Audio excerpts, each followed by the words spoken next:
আমাদেরকে অনেক সময় মানুষ জিজ্ঞাসা করে, হুজুর ওই মানুষটা কেমন? আপনাকে অনেক সময় জিজ্ঞাসা করে, ভাই ওই মানুষটা কেমন? আমরা বলি খুবই ভালো, খারাপ হলে বলি খারাপ।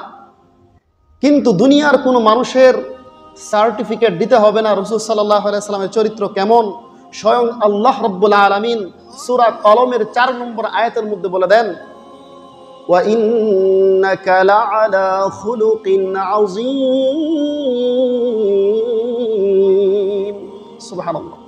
আমার আল্লাহ রাব্বুল আলামিন বিশ্বনবী মুহাম্মদ মুস্তাফা সাল্লাল্লাহু আলাইহি ওয়াসাল্লাম তার চরিত্রটা কেমন ছিল, আখলাক কেমন ছিল, স্বয়ং আল্লাহ রাব্বুল আলামিন নিজেই সূরা কলমের 4 নম্বর আয়াতের মধ্যে সার্টিফিকেট দিয়ে দেন, ওয়া ইন্নাকা লাআলা খুলুকিন আযীম। নবী গো, আমি আল্লাহ রাব্বুল আলামিন আপনাকে সর্বশ্রেষ্ঠ আখলাক চরিত্র দিয়ে সৃষ্টি করেছি। সুবহানাল্লাহ। নবী, আমি আপনাকে শ্রেষ্ঠ আখলাক, পৃথিবীর মধ্যে যত উন্নত মাকামের আখলাক হতে পারে, চরিত্র হতে পারে, সবচাইতে উন্নত মানের আখলাক আমি আপনাকে দান করেছি। সুবহানাল্লাহ। তাহলে আল্লাহ নিজেই সার্টিফিকেট দিয়েছেন, স্বীকৃতি দিয়েছেন, পৃথিবীর মধ্যে সর্বশ্রেষ্ঠ আখলাকওয়ালা মানুষ হচ্ছে নবী মুহাম্মদ মুস্তাফা সাল্লাল্লাহু আলাইহি ওয়াসাল্লাম। তাই হে উম্মতি মুহাম্মদ, তোমরা যদি কাউকে মডেল হিসেবে গ্রহণ করতে হয়, আদর্শ হিসেবে গ্রহণ করতে হয়, নবী মুহাম্মদ সাল্লাল্লাহু আলাইহি ওয়াসাল্লামকেই একমাত্র মডেল হিসেবে, আদর্শ হিসেবে গ্রহণ করো। যে রাসূল সাল্লাল্লাহু আলাইহি ওয়াসাল্লাম গোটা উম্মতের জন্য হচ্ছেন আদর্শ, সর্বশ্রেষ্ঠ আদর্শ। উম্মতে মুহাম্মদীর জন্য, একজন মুসলমান হিসেবে আপনার জন্য মডার্ন হবে, মডেল হবে, আদর্শ হবে একমাত্র রাসূল সাল্লাল্লাহু আলাইহি ওয়াসাল্লাম। যদিও আমরা দুনিয়ার বুকে এসে ধোঁকার মধ্যে পড়ে বিভিন্ন দেশের সেলিব্রিটি মানুষদেরকে আদর্শ বানিয়ে ফেলি, মডেল বানিয়ে ফেলি, এটা শয়তানের ধোঁকা। অনেক মানুষ বিনদেশি পশ্চিমাদেরকে আদর্শ মনে করে, বড় বড় খেলোয়াড়দেরকে আদর্শ মনে করে, বড় বড় নায়ক গায়ককে আদর্শ মনে করে। অথচ হাদিসের মধ্যে বলা হয়েছে, যার সাথে যার মোহাব্বত তার সাথে তার কিয়ামত। আপনি যদি হলিউড বলিউডের কোনো নায়ক নায়িকাকে আদর্শ বানান, তার সাথে মোহাব্বত হয়, তার মতোই চলতে চান, তার জায়গাটা যেখানে হবে আপনার জায়গাটা সেখানেই হবে। আর যদি আপনি রাসূল সাল্লাল্লাহু আলাইহি ওয়াসাল্লামকে আদর্শ হিসেবে গ্রহণ করেন, রাসূল সাল্লাল্লাহু আলাইহি ওয়াসাল্লামকে মডেল হিসেবে গ্রহণ করেন, তাহলে রাসূলের স্থান কিয়ামতে যেই জায়গার মধ্যে হবে, জান্নাতের মধ্যে হবে, আপনার জায়গাটাও সেই জান্নাতের মধ্যেই হবে। সুবহানাল্লাহ। যদি আপনি মুসলমান হন, অবশ্যই আপনাকে আদর্শ হিসেবে রাসূলকে গ্রহণ করতে হবে, অবশ্যই আপনাকে মডেল হিসেবে রাসূলকে গ্রহণ করতে হবে। এছাড়া বাহিরে যাওয়ার আর কোনো সুযোগ নাই। আল্লাহ রাব্বুল আলামিন রাসূলকে যে আদর্শ মানবেন, এই ব্যাপারে আল্লাহ রাব্বুল আলামিন নিজেই ঘোষণা দিয়েছেন। সূরা আহজাফের 21 নম্বর আয়াত, আহজাব 21 নম্বর আয়াত, আল্লাহ রাব্বুল আলামিন বলতেছেন যে তোমাদের মধ্যে এমন একজন নবী আছে, তোমাদের মধ্যে এমন একজন নবী আছে, তিনি হচ্ছে শ্রেষ্ঠ আদর্শ, তোমাদের জন্য শ্রেষ্ঠ আদর্শ। আদর্শ হিসেবে যদি কাউকে গ্রহণ করতে হয়, অবশ্যই অবশ্যই তোমাদেরকে রাসূলকে গ্রহণ করতে হবে। আল্লাহ রাব্বুল আলামিন বলতেছেন যে আদর্শ হিসেবে যদি কাউকে গ্রহণ করতে হয়, শুধুমাত্র মুহাম্মদ মুস্তাফা সাল্লাল্লাহু আলাইহি ওয়াসাল্লামকে গ্রহণ করতে হবে। ফি রাসূলিল্লাহি উসওয়াতুন হাসানা, আল্লাহ বলতেছেন ফি রাসূলিল্লাহি উসওয়াতুন হাসানা, তোমাদের মধ্যে এমন একজন নবী আছে, তিনি হচ্ছেন সর্বশ্রেষ্ঠ আদর্শ, তোমাদের জন্য সর্বশ্রেষ্ঠ আদর্শ। সুতরাং তোমরা যদি আদর্শ হিসেবে কাউকে গ্রহণ করতে চাও, একমাত্র শুধুমাত্র মুহাম্মদ মুস্তাফা সাল্লাল্লাহু আলাইহি ওয়াসাল্লামকে গ্রহণ করো। আপনি আদর্শ হিসেবে গ্রহণ করবেন, মডেল হিসেবে গ্রহণ করবেন, যাকে গ্রহণ করবেন সেই মানুষটাও তো অনেক উচ্চ মাপের হতে হবে, তাই না?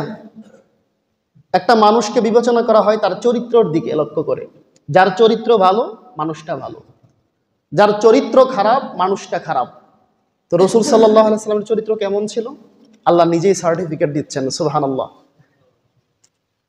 আমাদেরকে অনেক সময় মানুষ জিজ্ঞাসা করে, হুজুর ওই মানুষটা কেমন?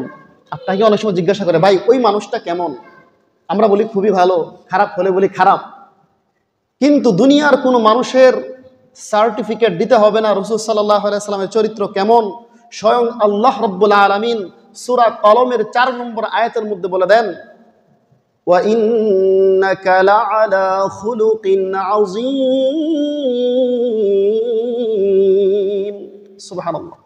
আমার আল্লাহ রাব্বুল আলামিন বিশ্বনবী মুহাম্মদ মুস্তাফা সাল্লাল্লাহু আলাইহি ওয়াসাল্লাম তার চরিত্রটা কেমন ছিল, আখলাক কেমন ছিল, স্বয়ং আল্লাহ রাব্বুল আলামিন নিজেই সূরা কলমের 4 নম্বর আয়াতের মধ্যে সার্টিফিকেট দিয়ে দেন, ওয়া ইন্নাকা লাআলা খুলুকিন আযীম।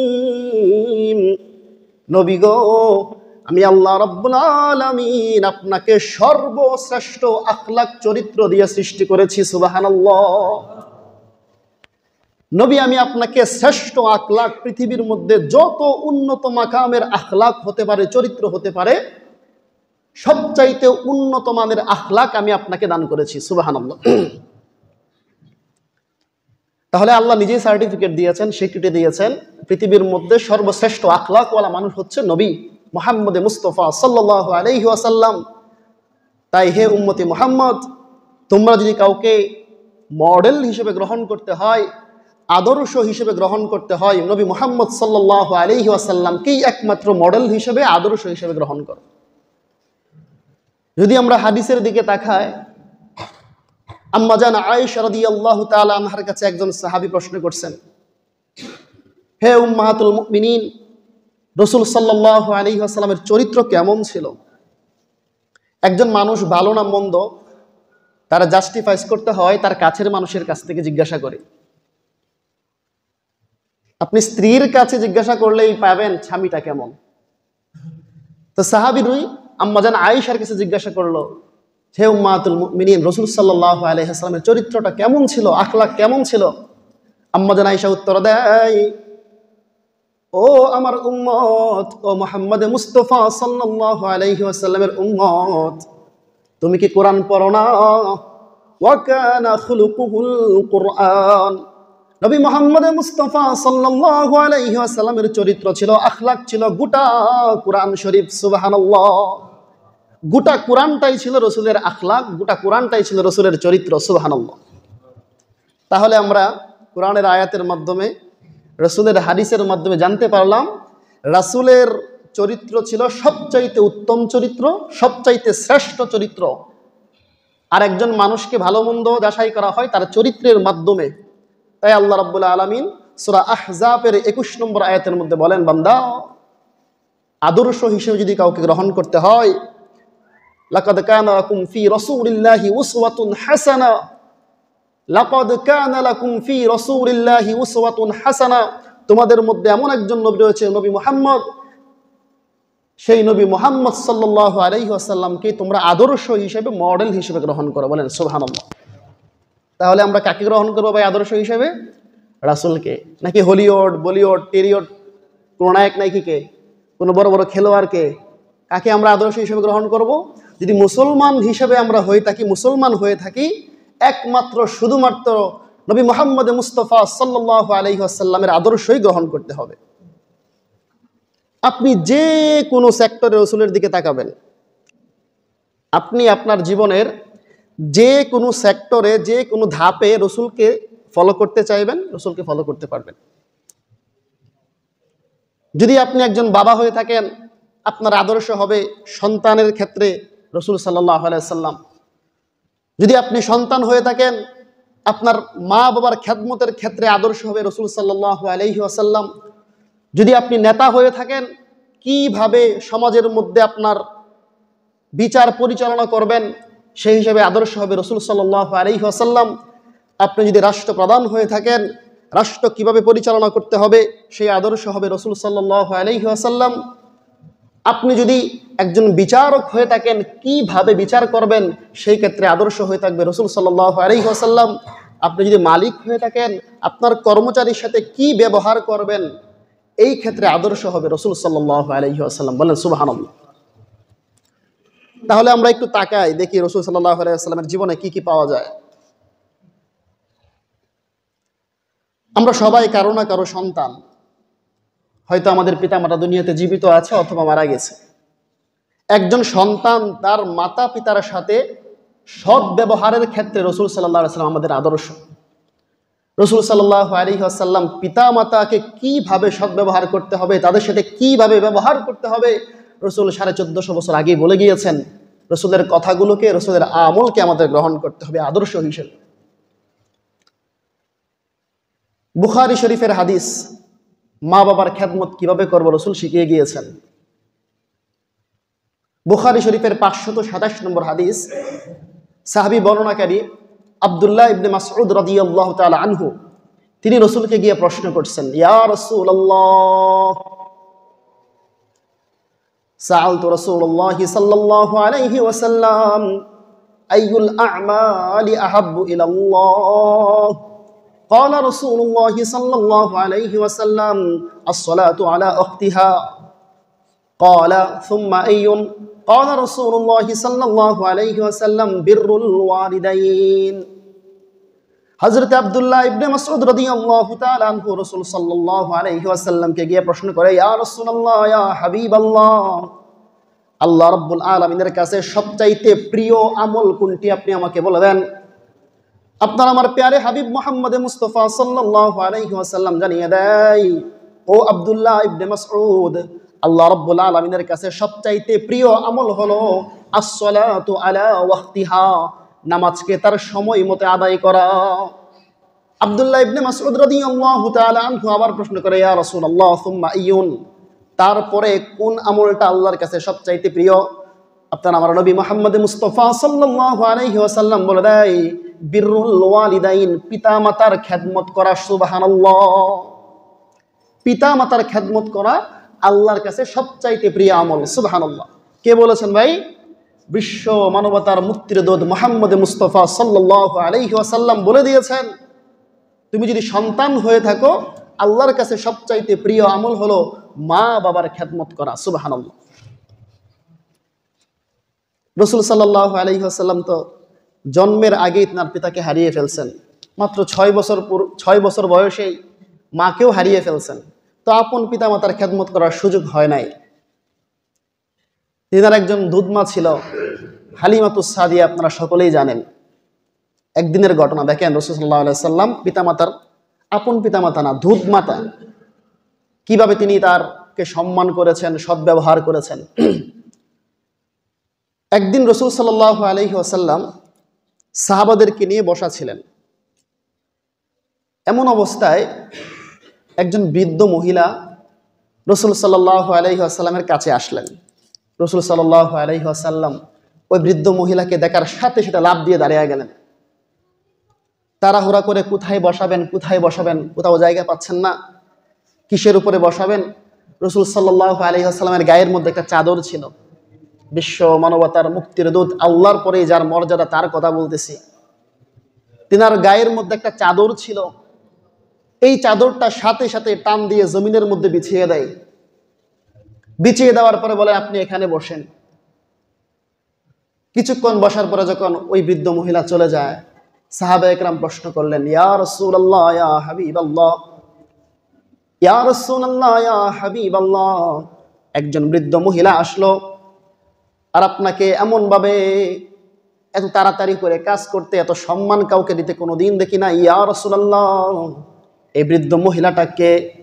আপনার আমার হাবিব মুহাম্মদ মুস্তাফা সাল্লাল্লাহু আলাইহি ওয়াসাল্লাম উত্তর দেয়, ও আমার সাহাবায়ে কেরাম, তোমরা শুনে রাখো, এই বৃদ্ধ মহিলা কোনো সাধারণ কোনো মানুষ নয়। এই বৃদ্ধ মহিলা হলো তায়েফের ময়দানের আমার শিশুকালে যেই মহিলা আমাকে দুধ পান করিয়েছিল, হালিমাতুস সাদিয়া, আমি এই মহিলার দুধ সন্তান। সুবহানাল্লাহ। ও সাহাবায়ে কেরাম, তোমরা জেনে রাখো, যদি আমি পারতাম আমার সমস্ত জীবনটা দিয়েই আমি আমার দুধ মায়ের খেদমত করে যাইতাম। সুবহানাল্লাহ। দেখেন, আপন মা না, দুধ মা দুধ পান করাইছে, তারপরেও কিভাবে তিনি তিনার মাকে সম্মান দিয়েছে। এটা হচ্ছে আমাদের আদর্শ, মা বাবাকে কিভাবে খেদমত করতে হবে। সাহাবী আবু হুরায়রা, আপনারা সকলেই তার নাম শুনেছেন। সাহাবী আবু হুরায়রা রাদিয়াল্লাহু তাআলা আনহু, তিনি যখন ইসলাম গ্রহণ করলেন, তিনার মামারা সাহাবী আবু হুরায়রার প্রতি অনেক অত্যাচার করত। তিনার মা আবু হুরায়রাকে অনেক কটু কথা বলতো, তুমি ইসলাম গ্রহণ কেন করেছো? মুহাম্মদ সাল্লাল্লাহু আলাইহি ওয়াসাল্লামের নামেও অনেক কটু কথা বলতো, যে মুহাম্মদ এমন এমন এমন লোক। আবু হুরায়রা মনে মনে কষ্ট পাইতেন, আহারে, আমাদের নবীর নামে আমার মা বদনাম করে, আমার মা ইসলাম গ্রহণ করে নাই, আমি ইসলাম গ্রহণ করেছি বিদায় আমার মামাদের মাধ্যমে আমার মা আমাকে শাসন করায়, অনেক অত্যাচার করে। একদিন বিরক্ত হয়ে রাসূল সাল্লাল্লাহু আলাইহি ওয়াসাল্লামের কাছে গিয়ে নালিশ করলেন, ইয়া রাসূলুল্লাহ, আমার মা আপনার নামে না বদনাম করে, আপনাকে কটু কথা বলে, আমি ইসলাম গ্রহণ করেছি বিদায় আমার মামারা আমাকে শাস্তি দেয়। দেখেন রাসূল উত্তরটা কি দিয়েছেন। রাসূল বলেন, হে আবু হুরায়রা, তুমি কি তোমার মায়ের নামে আমার কাছে নালিশ নিয়ে আসছো, বিচার নিয়ে আসছো? হতে পারে সে বেদ্দিন, ইসলাম গ্রহণ করে নাই, কিন্তু তুমি মুসলমান হয়েছ আবু হুরায়রা, তারপরেও তোমার জন্য কর্তব্য হলো এই মায়ের নামে কোনোদিন বদনাম করতে পারবা না, তোমার জীবনটা উৎসর্গ করতে হবে তোমার মা বাবার খেদমতের কারণে। সুবহানাল্লাহ। দেখেন কত সুন্দর উত্তর দিয়েছে। তুমি কি আমার কাছে তোমার মায়ের নামের বিচার নিয়ে আসছো, মায়ের নামে কমপ্লেইন করতেছো? আবু হুরায়রা রাদিয়াল্লাহু তাআলা আনহু উত্তর দেয়, ইয়া রাসূলুল্লাহ, আমি আপনার নাম আমার মায়ের নামে বিচার দিচ্ছি না, কিন্তু একটা আরজি ইয়া রাসূলুল্লাহ, আপনি তো দোয়া করলেই আল্লাহ রাব্বুল আলামিন দোয়া কবুল করেন। ইয়া রাসূলুল্লাহ, ইয়া হাবিবাল্লাহ, আপনি আমার মায়ের জন্য একটু হেদায়েতের দোয়া করে দেন, যেন আমার মা ইসলামের ছায়া তলে আসে। রাসূল সাল্লাল্লাহু আলাইহি ওয়াসাল্লাম আল্লাহর দরবারে দোয়া করলেন, ও আল্লাহ, আমার আবু হুরায়রার মাকে তুমি হেদায়েত দিয়ে দাও, সেজন্য ইসলামের ছায়ার তলে আসে। এই দোয়ার শেষ করার পর আবু হুরায়রা রাদিয়াল্লাহু তাআলা আনহু রাসূল সাল্লাল্লাহু আলাইহি ওয়াসাল্লামের কাছ থেকে বের হয়ে নিজের বাড়ির দিকে জোরে একটা দৌড় দিচ্ছে, জোরে একটা দৌড়াইতেছে। রাস্তার মধ্যে সাহাবায়ে কেরাম প্রশ্ন করে, ও আবু হুরায়রা, তুমি এইভাবে দৌড়তেছো কেন? আবু হুরায়রা রাদিয়াল্লাহু তাআলা আনহু উত্তর দেয়, ও আমার সাহাবায়ে কেরাম, ও আমার সাথী ভাইরা, তোমরা শুনে রাখো, আল্লাহ রাসূল সাল্লাল্লাহু আলাইহি ওয়াসাল্লাম আমার মায়ের হেদায়েতের জন্য দোয়া করেছেন। আমি দৌড়াইয়া আমার বাড়ির দিকে যাইতেছি এই কারণে যে আমি কি আমার বাড়ির মধ্যে আগে পৌঁছাইতে পারি, নাকি রাসূল সাল্লাল্লাহু আলাইহি ওয়াসাল্লামের দোয়া আমার আগেই আমার বাড়িতে পৌঁছাইতে পারে। সুবহানাল্লাহ। আবু হুরায়রা রাদিয়াল্লাহু তাআলা আনহু যখন বাড়ির মধ্যে গেলেন, গিয়ে দেখলেন মা উজু কানার জায়গার মধ্যে হাত মুখ ধুইতেছে, উজু করতেছে, পানির শনশন শব্দ শুনতেছে। আবু হুরায়রা রাদিয়াল্লাহু তাআলা আনহু বাহিরে কিছুক্ষণ অপেক্ষা করার পর আবু হুরায়রার মা বলতেছে, ও আমার প্রাণপ্রিয় সন্তান আবু হুরায়রা, এই মুহূর্তে আমি তোমার নবী মুহাম্মদ সাল্লাল্লাহু আলাইহি ওয়াসাল্লামের খোদার প্রতি ঈমান আনলাম, আমি পড়লাম লা ইলাহা ইল্লাল্লাহু মুহাম্মাদুর রাসূলুল্লাহ। সুবহানাল্লাহ। দেখেন রাসূল দোয়া করছেন, আবু হুরায়রা চিন্তা করতেছে, দেখি আমার দৌড়াইয়া যাইতে আগে আমি আগে বাড়িতে পৌঁছাইতে পারি, নাকি আমার রাসূলের দোয়া আমার মায়ের কাছে আগে পৌঁছায়। আবু হুরায়রা দৌড়াইয়া যাওয়ার আগেই রাসূল সাল্লাল্লাহু আলাইহি ওয়াসাল্লামের দোয়া তার মায়ের কলিজার মধ্যে গিয়ে ঢুকে পড়ছে। সুবহানাল্লাহ। তো এই হাদিস দ্বারা আমরা বুঝলাম, মা বাবা যদি বেদ্দিন হয়, কাফের হয়, তারপরেও তাদের সাথে খারাপ ব্যবহার করা যাবে না, অসৎ আচরণ করা যাবে না। আর আল্লাহ রাব্বুল আলামিন কোরআনে কারিমের জায়গার মধ্যে বলে দিয়েছেন, ওয়াসাইনাল ইনসানা বিওয়ালিদাইহি হুসনা। আমি আল্লাহ রাব্বুল আলামিন দুনিয়ার সমস্ত সন্তানাদিদেরকে উপদেশ দিলাম, ওয়াজ করলাম, অর্ডার দিলাম, কোনো সন্তান যেন তার পিতামাতার সাথে অসৎ আচরণ না করে, কোনো সন্তান যেন তার পিতামাতার সাথে ভালো আচরণ করে। এটা হচ্ছে আল্লাহর ওয়াজ, আল্লাহর নসিহত, আল্লাহর অর্ডার। তো আমি যদি একজন সন্তান হয়ে থাকি, মা বাবার সাথে সদ্ব্যবহারের আদর্শ কি হবে ভাই? আমাদের রাসূল সাল্লাল্লাহু আলাইহি ওয়াসাল্লাম। এবার আসেন দেখি, আমি যদি একজন মালিক হয়ে থাকি, দুনিয়ার বুকে যত মালিক আছে তাদের আন্ডারে যত কর্মচারী আছে, দুনিয়ার বুকে যত মালিক আছে তাদের আন্ডারে যত কর্মচারী আছে, কর্মচারী অনেক ধরনের হতে পারে। আপনি নিজের বাড়িতে একজন কর্মচারী রাখছেন, আপনার গরু পালে, আপনার কাজ টাজ করে দেয়, অথবা রোজ হিসেবে একজন কর্মচারী রাখছেন, অথবা আপনি একটা কোম্পানিতে জব করেন, ওই কোম্পানির মালিক, যত মালিক আছে, যত ধরনের মালিক আছে, অথবা আপনি একটা দোকানদার, দোকানের মালিক, আপনার দোকানে কর্মচারী আছে, এই কর্মচারীর সাথে সৎ ব্যবহারের ক্ষেত্রে রাসূল সাল্লাল্লাহু আলাইহি ওয়াসাল্লাম সর্বশ্রেষ্ঠ আদর্শ, বলেন না সুবহানাল্লাহ। কর্মচারীর সাথে কি ব্যবহার করতে হবে রাসূল 1450 বছর আগেই বলে গিয়েছেন এবং প্র্যাকটিক্যালি দেখায় গিয়েছেন নিজের জীবনের মধ্যে। রাসূল সাল্লাল্লাহু আলাইহি ওয়াসাল্লাম বিদায় হজের সময় যখন ভাষণ দিয়েছিলেন, এই ভাষণের মধ্যে একটা কথা ছিল, হে দুনিয়ার সমস্ত মালিকগণ, তোমরা শুনে রাখো, তোমার বাড়ির মধ্যে তোমার আন্ডারে যে সমস্ত কর্মচারীরা চাকরি করবে, কাজ করবে, তাদের শরীরের ঘাম শুকিয়ে যাওয়ার পূর্বেই তাদের পারিশ্রমিক তোমরা দিয়ে দাও। কত সুন্দর একটা কথা। অনেক মালিক আছে মাসকে মাস, বছরকে বছর কাজ করায়, ঠিক মতো কর্মচারীকে তার পারিশ্রমিক দেয় না, বেতন দেয় না, ঘোরায়। রাসূল সাল্লাল্লাহু আলাইহি ওয়াসাল্লাম বলে গিয়েছেন, আপনি যদি মুসলমান হয়ে থাকেন, আদর্শ হিসেবে রাসূলের কথাকে গ্রহণ করতে হবে। হে দুনিয়ার সমস্ত মালিকগণ, তোমাদের আন্ডারে যারা চাকরি করে, কাজ করে, তাদের শরীরের ঘাম শুকিয়ে যাওয়ার পূর্বেই তাদের পারিশ্রমিক তোমরা দিয়ে দাও।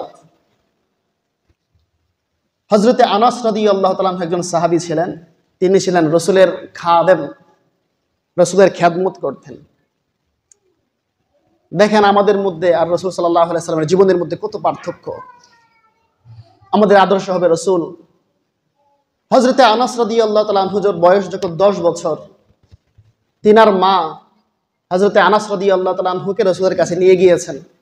রাসূল যখন মক্কা থেকে মদিনায় গিয়েছেন, যাওয়ার পরে আনাসের মা রাসূলকে নিয়ে গিয়ে রাসূলের কাছে হাদিয়া দিয়েছেন। বলছেন, ইয়া রাসূলুল্লাহ, মদিনায় আসছেন, আমার স্বামী ইন্তেকাল করেছে, আমার কাছে দেওয়ার মতো আপনাকে কিছুই নাই, আমার এই সন্তানটা আছে আনাস, মাত্র 10 বছর বয়স, আমি আপনাকে এই সন্তানটাকে হাদিয়া দান করলাম, আপনার আজ থেকে সমস্ত কাজকর্ম এবং খেদমত আমার এই ছোট্ট সন্তানটা করবে। সুবহানাল্লাহ। আনাস রাদিয়াল্লাহু তাআলা আনহু রাসূলের ঘরে 10টা বছর ছিলেন, 10 বছর থেকে 20 বছর বয়স পর্যন্ত। তার সমস্ত সময়টাই রাসূলের পাশেই ছিল, রাসূলের সাথেই ছিল। এই আনাস রাদিয়াল্লাহু তাআলা আনহু বলেন, আমি রাসূলের 10 বছর খেদমত করেছি, 10টা বছর আমি রাসূলের খেদমত করেছি। এই 10 বছরের মধ্যে কোনো একদিনও রাসূল সাল্লাল্লাহু আলাইহি ওয়াসাল্লাম আমার প্রতি বিরক্ত হয় নাই। সুবহানাল্লাহ। আমি ছোট্ট মানুষ ছিলাম, কাজের মধ্যে অনেক উল্টাপাল্টা করেছি, রাসূল আমাকে শিখিয়ে দিয়েছেন, হাতে ধরে ধরে শিখিয়ে দিয়েছেন, কিন্তু কোনোদিন আমার সাথে রাগ করেন নাই, ব্রু কুচকায় নাই, ধমক দেয় নাই। সুবহানাল্লাহ। এমনকি হাদিসের মধ্যে আসছে, তিরমিজি শরীফের হাদিস, তিনি বলেন, রাসূল সাল্লাল্লাহু আলাইহি ওয়াসাল্লাম ফামা ক্বালা লি উফ, যে রাসূল সাল্লাল্লাহু আলাইহি ওয়াসাল্লাম কোনো একদিন ওই 10 বছরের মধ্যে আমার প্রতি বিরক্ত হয়ে ইস এই শব্দটা পর্যন্ত করেন নাই। সুবহানাল্লাহ। একদিনের ঘটনা, আনাস রাদিয়াল্লাহু তাআলা নিজেই বলেন, রাসূল সাল্লাল্লাহু আলাইহি ওয়াসাল্লাম একদিন আমাকে একটা বিষয়ে আমাকে অর্ডার করেন, নির্দেশ দেন। রাসূল বলেন, ও আনাস, তুমি যাও ওই জায়গা থেকে আমার অমুক জিনিসটা তুমি নিয়ে আসো। হযরতে আনাস রাদিয়াল্লাহু তাআলা আনহু বলেন, জিনিসটা ছিল গুরুত্বপূর্ণ, কাজটাও ছিল গুরুত্বপূর্ণ। আমি ছোট মানুষ, ওই জিনিসটা আনার জন্য, গুরুত্বপূর্ণ কাজটা করার জন্য রাসূলের ঘর থেকে বের হয়ে গেলাম। রাস্তার মধ্যে গিয়ে দেখি ছোট্ট বাচ্চারা খেলাধুলা করতেছে। আমি ওই ছোট্ট বাচ্চাদের সাথে খেলাধুলায় মগ্ন হয়ে গেলাম। অনেক সময় আমি খেলাধুলা করতেছি। ওই দিকে রাসূল সাল্লাল্লাহু আলাইহি ওয়াসাল্লাম অনেকক্ষণ অপেক্ষা করার পর নিজেই ঘর থেকে বের হয়ে ওই কাজটা করার জন্য বের হয়।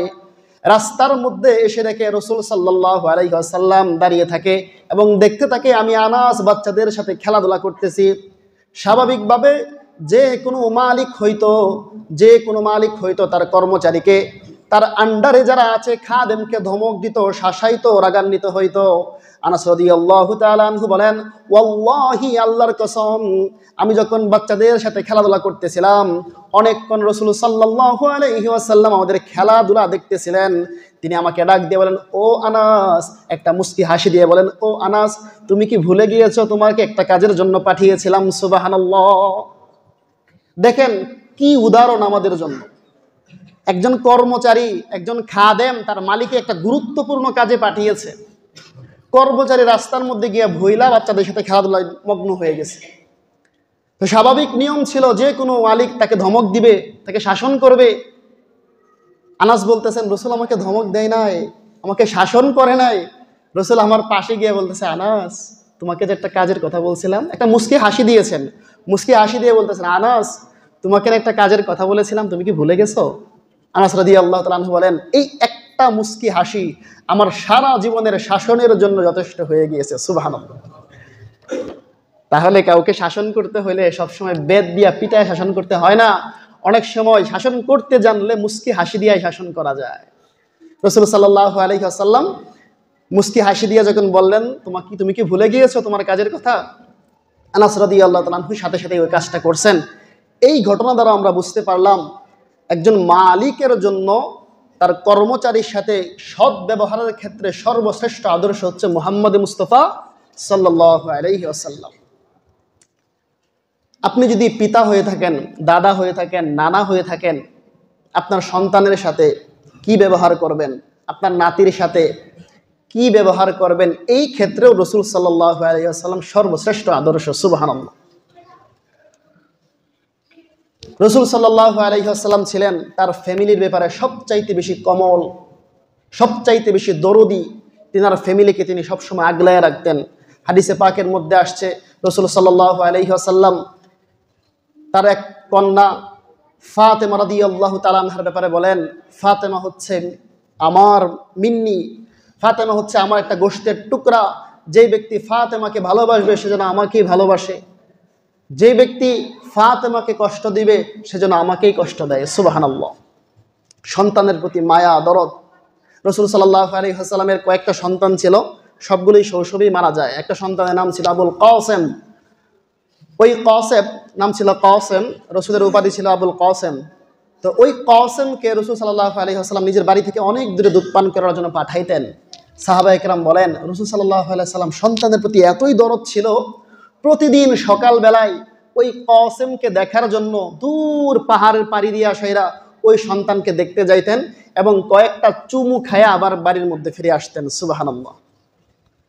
রাসূল সাল্লাল্লাহু আলাইহি ওয়াসাল্লামের দুইটা নাতি ছিল, হাসান হুসাইন। আরো অনেক নাতি ছিল, দুইটার কথা বলতেছি।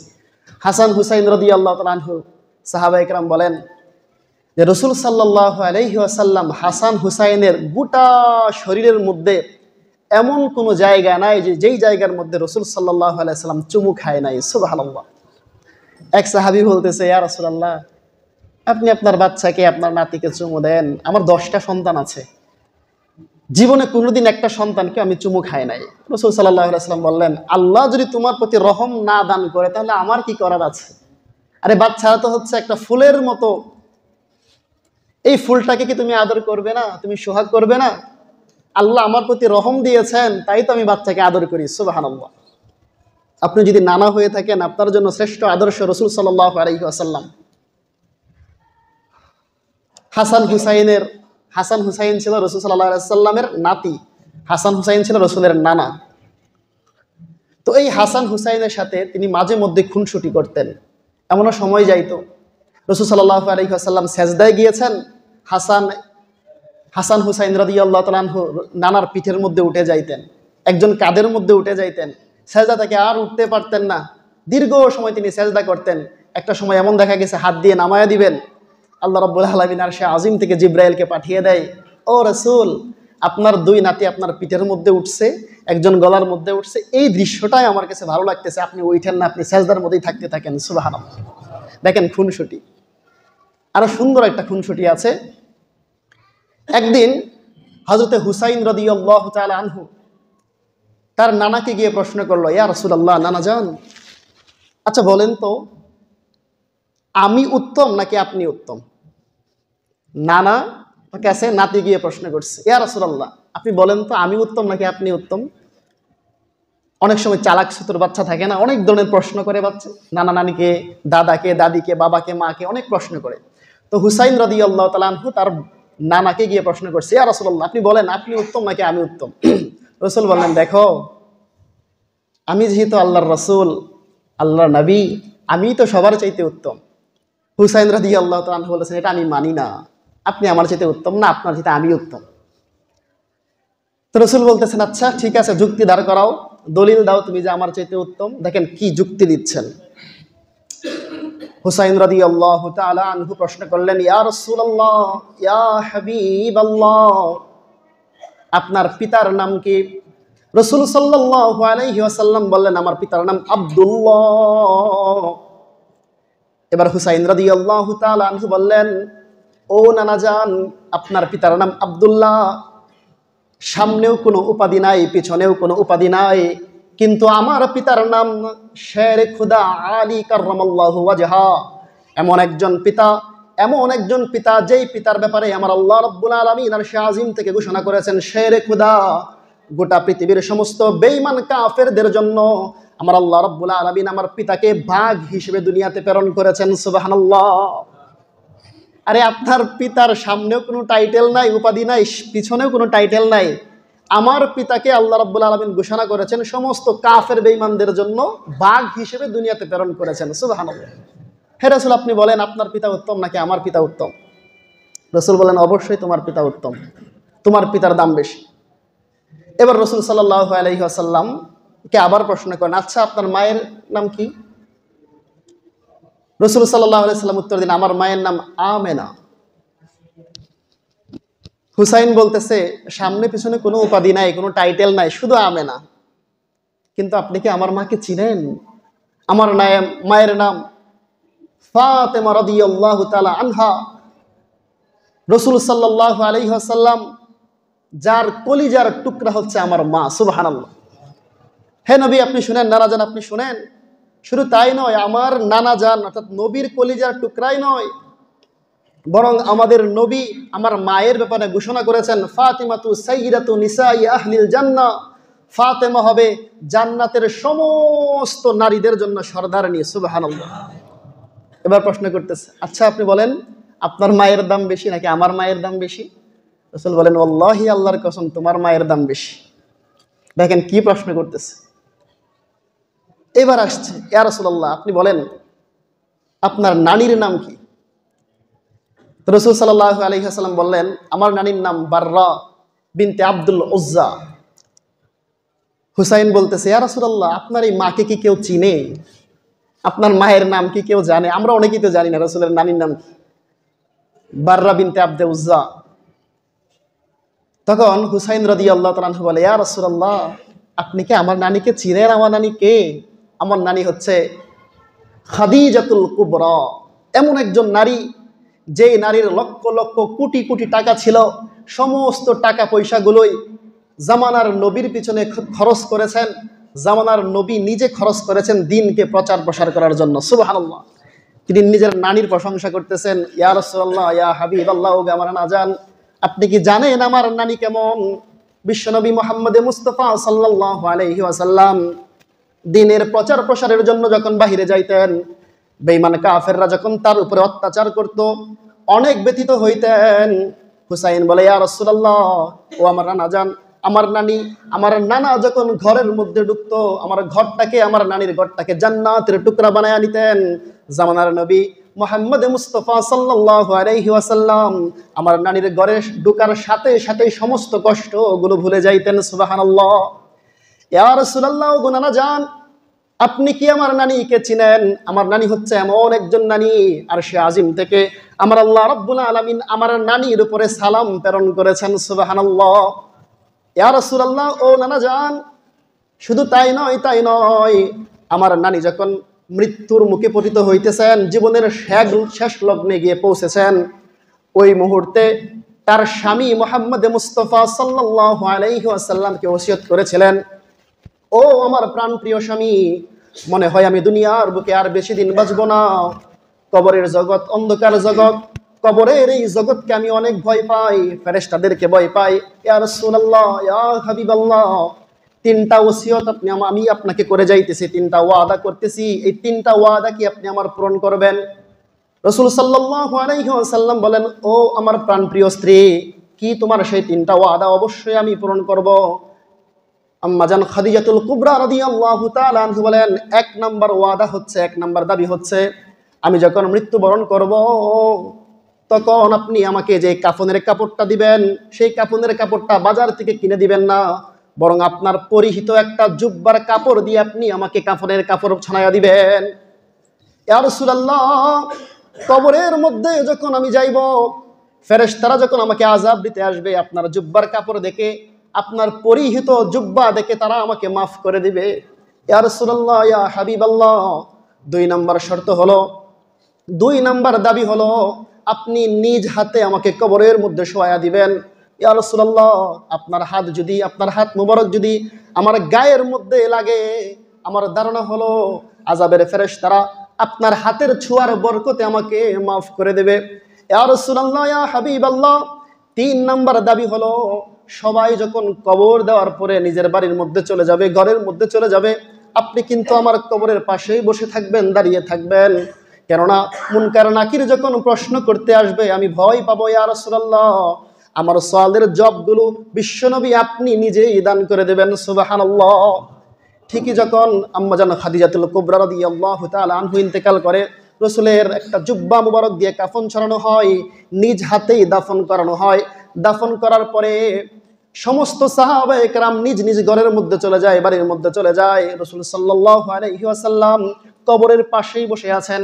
হযরতে আবু বকর সিদ্দিক রাদিয়াল্লাহু তাআলা আনহু প্রশ্ন করে, ইয়া রাসূলুল্লাহ, ইয়া হাবিবাল্লাহ, দাফন কাফনের কাজ শেষ, আপনি কি এবার ঘরের মধ্যে যাইবেন না? আবু বকর রাদিয়াল্লাহু তাআলা আনহুকে উত্তর দেয়, ও আমার আবু বকর, আমার প্রাণপ্রিয় স্ত্রী আমাকে ওয়াদা করেছিল আমি যেন নিজেই তার সওয়ালের জবগুলো দিয়ে দেই।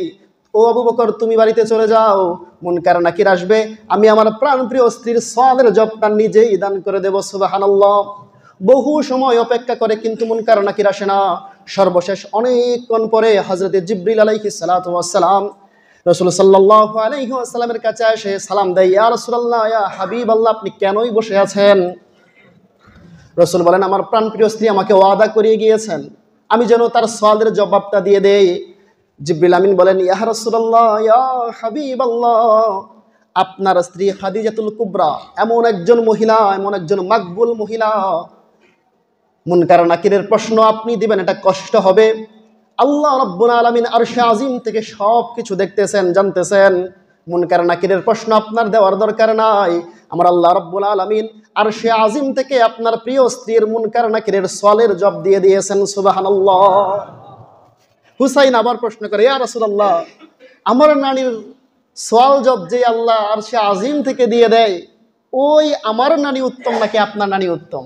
রাসূল বলে, অবশ্যই তোমার নানি আমার নানির চাইতে 1000 গুণ উত্তম। শেষ প্রশ্ন করে, এবার বলেন আপনার নানার নাম কি?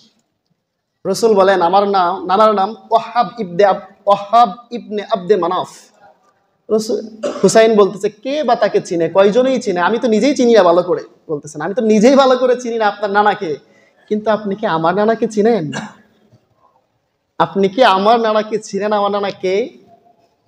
হুসাইন রাদিয়াল্লাহু তাআলা আনহু বলতেছেন, ইয়া রাসূলুল্লাহ, নানা জান, আমার নানার ব্যাপারে আমার আল্লাহ রাব্বুল আলামিন কোরআনে কারীমের মধ্যে বলে দিয়েছেন, ওয়া মা আরসালনাকা ইল্লা রাহমাতাল লিল আলামিন।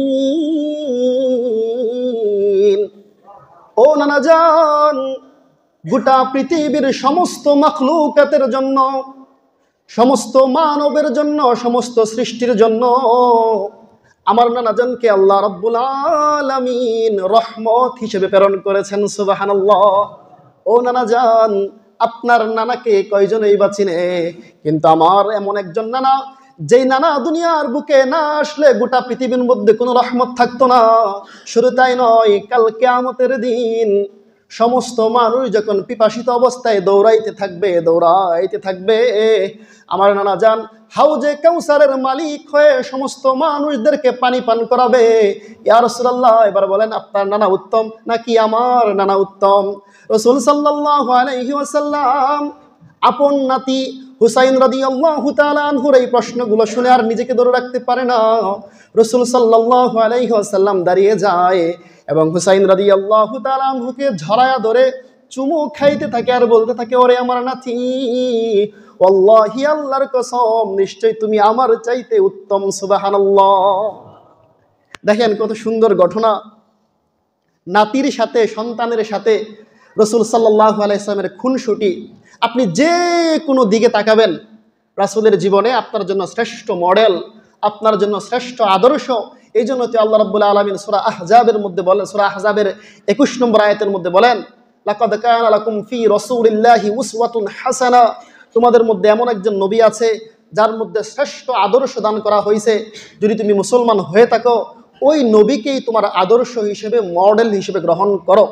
কেননা এই রসুল এমন একজন রসুল যাকে আমি আল্লাহ রাব্বুল আলামিন পৃথিবীর সর্বশ্রেষ্ঠ আখলাক, পৃথিবীর সর্বশ্রেষ্ঠ চরিত্র আমি তাকে দান করেছি। সুবহানাল্লাহ। আল্লাহ রাব্বুল আলামিন আমাদেরকে জীবনের প্রত্যেকটা সেক্টরেই রসুল সাল্লাল্লাহু আলাইহি ওয়াসাল্লামকে আদর্শ হিসেবে গ্রহণ করার তৌফিক দান করুন। সকলে বলে আমিন। ওয়া আখিরি দাওয়ানা আলহামদুলিল্লাহি রাব্বিল আলামিন। যারা সুন্নাত পড়েন